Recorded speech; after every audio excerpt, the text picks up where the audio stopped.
Vicky express में आपका स्वागत है। आज की कहानी है लालची कुत्ते की कहानी। एक गांव में एक लालची कुत्ता रहता था। वह गांव में घूम घूम कर खाने की तलाश करता था। वह इतना लालची था कि उसे जितना भी खाने के लिए मिलता था उसे कम ही लगता था। गांव के दूसरे कुत्तों के साथ पहले उसकी अच्छी दोस्ती थी, लेकिन उसकी इस आदत की वजह से सभी उससे दूर रहने लगे। लेकिन उसे कोई फर्क नहीं पड़ा, उसे सिर्फ अपने भाईजन से मतलब था। कोई ना कोई आते जाते उसे खाने के लिए कुछ न कुछ दे ही देता था।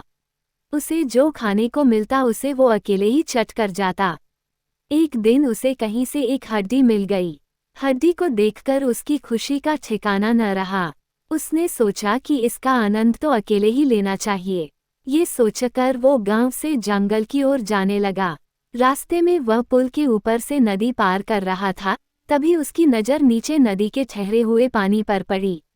उस समय उसकी आंखों में सिर्फ हड्डी का लालच था। उसे ये भी पता नहीं चला कि नदी के पानी में उसका ही चेहरा नजर आ रहा है।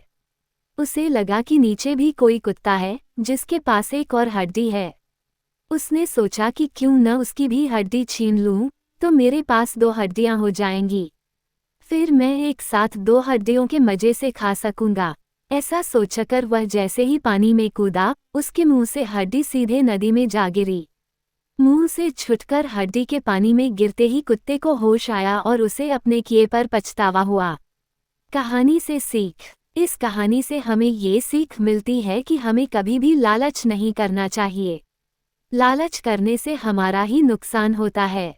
सुनने के लिए धन्यवाद। मेरा चैनल सब्सक्राइब करें, लाइक और शेयर भी करें। धन्यवाद।